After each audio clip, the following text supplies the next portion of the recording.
Hello friends, I am going to teach you atom.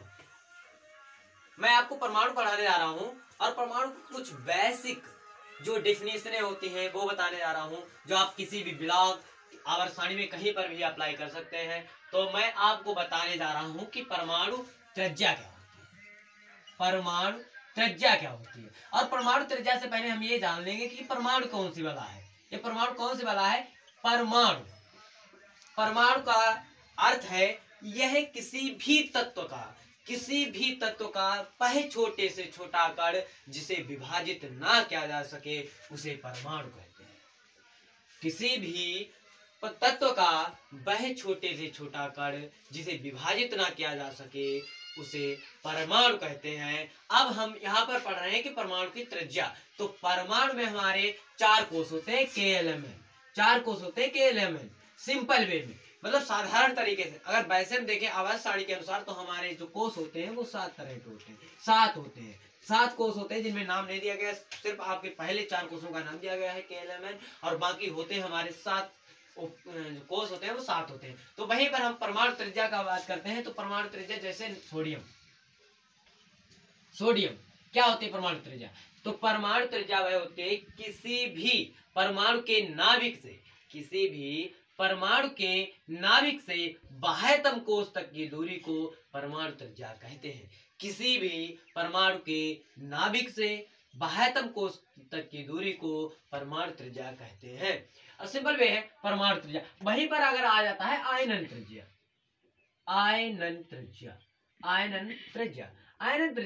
अगर आयनन त्रिज्या आती तो वहीं पर बच्चे कंफ्यूज हो जाते हैं कि आयनन त्रिज्या क्या होता है। हमने परमाणु त्रिज्या पढ़ा है, आयनन त्रिज्या ये क्या वाला है? तो आयनन त्रिज्या बेटा क्या होती है कि यहाँ पर हम Na पॉजिटिव लिख देते हैं। भाई Na यहाँ पर होता है 11 और यहाँ पर Na पॉजिटिव, इसका मतलब हो गया 10। तो यहाँ पर 11 यहाँ पर 10 है। अब इसके जो देखो इलेक्ट्रॉन कम हुआ है वहां से बाह्यतम कोष से, तो इसकी कोष की संख्या कम हुई, और जब कोष की संख्या कम होती है तो परमाणु त्रिज्या कम हो जाती है। यहाँ पर देखिए कि आपने देखा कि परमाणु त्रिज्या क्या होती है, नाभिक से बाह्यतम कोष तक की दूरी, भाई वो भी सही। और आयनन त्रिज्या वो होती है जब हम किसी आयनन की त्रिज्या को देखते हैं। जब हम किसी आयनन की त्रिज्या को देखते हैं तो वह हमारी आयनन त्रिज्या कहलाती है। क्यों?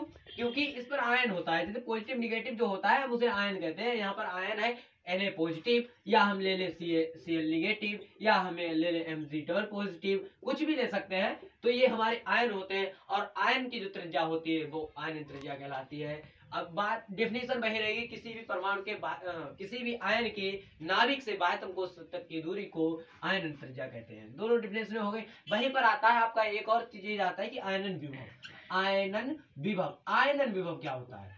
आयनन विभव बहुत सिंपल वे है। इसे आयनन एंथैल्पी से भी जानते हैं, आयनन ऊर्जा से भी जानते हैं, कई प्रकार होते हैं इसके। आयनन विभव, इसे विभव के बारे में जानते हैं, और आयनन एंथैल्पी भी इसे कहते हैं। ज्यादातर परीक्षा की दृष्टि से आयनन एंथैल्पी ही कहते हैं। तो आयनन विभव क्या होता है? किसी भी परमाणु के बाह्यतम कोष तक की, किसी भी परमाणु के बाह्यतम कोष से एक इलेक्ट्रॉन को निकालने में जो ऊर्जा व्यय होती है उसे आयनन विभव कहते हैं। क्या कहते हैं? किसी भी परमाणु के बाह्यतम कोष से एक इलेक्ट्रॉन को निकालने में व्यय ऊर्जा को आयनन विभव कहते हैं। समझ में आया? बहुत सिंपल सी बात है। जैसे Na पॉजिटिव है, Na है, इसका बाह्यतम कोष 11 होता है। जैसे हमने मान लिया इसका, अगर हम परमाणु संरचना करते हैं तो ये नाभिक हो गया, इसमें एक हमने कोष बना दिया, ये दूसरा कोष बना दिया, ये तीसरा कोष बना दिया। इसमें 2 इलेक्ट्रॉन रख सकते हैं, 2 हैं। इसमें 8 रह सकते हैं, तो 8 हैं। 1 2 3 4 5 6 7 8। और यहाँ पर अब देखते हैं 2 8 10 और 1 बचा है, तो 1 यहाँ पर कर दिया 11। हम कहें आयनन विभव क्या होता है? आयनन विभव क्या होता है कि किसी भी परमाणु या किसी भी आयन के बाह्यतम कोष से एक इलेक्ट्रॉन को निकालने में व्यय ऊर्जा जो होती है आयनन विभव कहलाती है। तो देखो यहाँ से ये एक इलेक्ट्रॉन को निकालने में जो होती है आयनन ऊर्जा व्यय होती है, उसे आयनन विभव कहते हैं। जैसे हमारा ये मार्कर है, इसमें जुड़ा हुआ है, अगर हम यहाँ पर इसे खींचे अलग करते हैं तो कुछ ताकत लगती है, तो जो ऊर्जा हमारी व्यय हो जाती है, मतलब ताकत लगती है, तो हमारे इसका मतलब होता है हमारे अंदर से ऊर्जा का हल्का नष्ट हो जाना। तो हमारे यहाँ से ऊर्जा थोड़ी सी खत्म हुई, तो यही ऊर्जा होती है आयनन विभव कहलाती है। यहाँ पर हमारा केप है, वहां पर हमारा इलेक्ट्रॉन होता है। किसी भी परमाणु के बाह्यतम कोष से एक इलेक्ट्रॉन को निकालने में जो व्यय ऊर्जा होती है उसे आयनन विभव कहते हैं। ठीक है। दूसरा अब देखो यही यहाँ से क्वेश्चन कई प्रकार के बनते हैं कि आपके आवर्त सारणी से कई प्रकार के क्वेश्चन बनेंगे। जैसे मैंने दो चीजें पढ़ाई, आयन परमाणु त्रिज्या और दूसरा आयन विभव। परमाणु त्रिज्या क्या होता है, परमाणु त्रिज्या में कैसे बनेगा कि भाई ये बताओ आवर्त सारणी में बाएं से दाएं चलने पर परमाणु त्रिज्या का मान क्या होता है, या समूह में ऊपर से नीचे चलने पर परमाणु त्रिज्या का क्या मान होता है। तो देखो दाएं से जब हम बाएं से जब हम दाएं चलते हैं, बाएं से मतलब बाएं इधर से जब इधर के लिए आते हैं ऐसे, ठीक है, परमाणु वो आवर्त सारणी में, तो क्या होता है परमाणु त्रिज्या घटती है। लेकिन आप लोग कहेंगे कि बच्चे कहेंगे कि भाई ये घटती क्यों, क्योंकि यहाँ पे तो इलेक्ट्रॉनों की संख्या बढ़ रही है, फिर ये घट क्यों रही है। जब इलेक्ट्रॉनों की संख्या, हम मान लिया एक पन्नी है, हल्की से रबड़ है, उसमें अगर हम वजन को बढ़ाएंगे तो वो तो बढ़ जाएगी, तो इसका मतलब आयन त्रिज्या बढ़ना चाहिए, लेकिन ऐसा नहीं है। तो ऐसा क्यों नहीं किया, हम वो समझते हैं वो एक चुंबक के आधार पर। कैसे, एक चुंबक के आधार पर। देखिए ये एक चुंबक है, एक ये चुंबक है, एक ये चुंबक। अब मान लो पहले हम एक चुंबक लेते हैं, एक ये चुंबक है, ये चुंबक है, ठीक है, ये चुंबकें हैं, तो इनके बीच का आकर्षण होगा वो बहुत कम होगा। कितना होगा, कम होगा। लेकिन वहीं पर अगर हम यहाँ दो चुंबकें कर दो, दो चुंबकें जब आप पास पास होंगी तो इनका आकर्षण बढ़ जाएगा, तीन कर देंगे तो इनका आकर्षण बढ़ जाएगा, और आकर्षण बढ़ेगा तो इनके बीच की दूरी घटने लगेगी। जितना ज्यादा फोर्स बढ़ता है उतनी बीच की दूरी होती है वो कम होने लगती है। जब दूरी कम होगी तो आयन परमाणु त्रिज्या कम होगी, क्योंकि आपको पता है कि आयन वो परमाणु त्रिज्या क्या होती है, किसी भी परमाणु के नाभिक से बाह्यतम कोश तक की दूरी होती है। और यहाँ पर देखो जो नाभिक होता है उसमें प्रोटॉन होते हैं प्लस, और जो कोश होते हैं उनमें होते हैं इलेक्ट्रॉन निगेटिव। जो निगेटिव और पॉजिटिव बहुत अधिक हो जाते हैं तो इनमें जो चुंबकत्व होता है बढ़ जाता है, मतलब आकर्षण बढ़ जाता है, जिसके कारण इनके बीच की दूरी कम हो जाती है। और जब इनके बीच की दूरी कम हो जाती है तो यहाँ पर परमाणु त्रिज्या भी कम हो जाती है।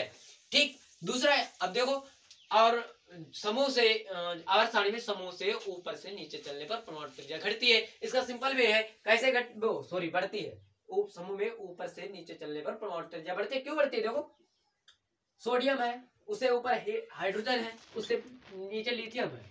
देखो हाइड्रोजन होता है एक, उसमें एक कोष बनेगा, लिथियम होता है दो, तीन, तो इसमें दो कोष बन जाते हैं। सोडियम होता है 11, तो इसमें 3 कोष बन जाते हैं। लगातार बढ़ रही है। तो आप ये करके देख सकते हो कि समूह में, आवर्त सारणी के समूह में ऊपर से नीचे चलने पर परमाणु त्रिज्या घटती है, और बाएं से दाएं चलने पर, गलत बोल गए, पर जो आवर्त सारणी में ऊपर से नीचे चलने पर, समूह में ऊपर से नीचे चलने पर परमाणु त्रिज्या बढ़ती है, तथा बाएं से दाएं चलने पर परमाणु त्रिज्या का मान घटता है।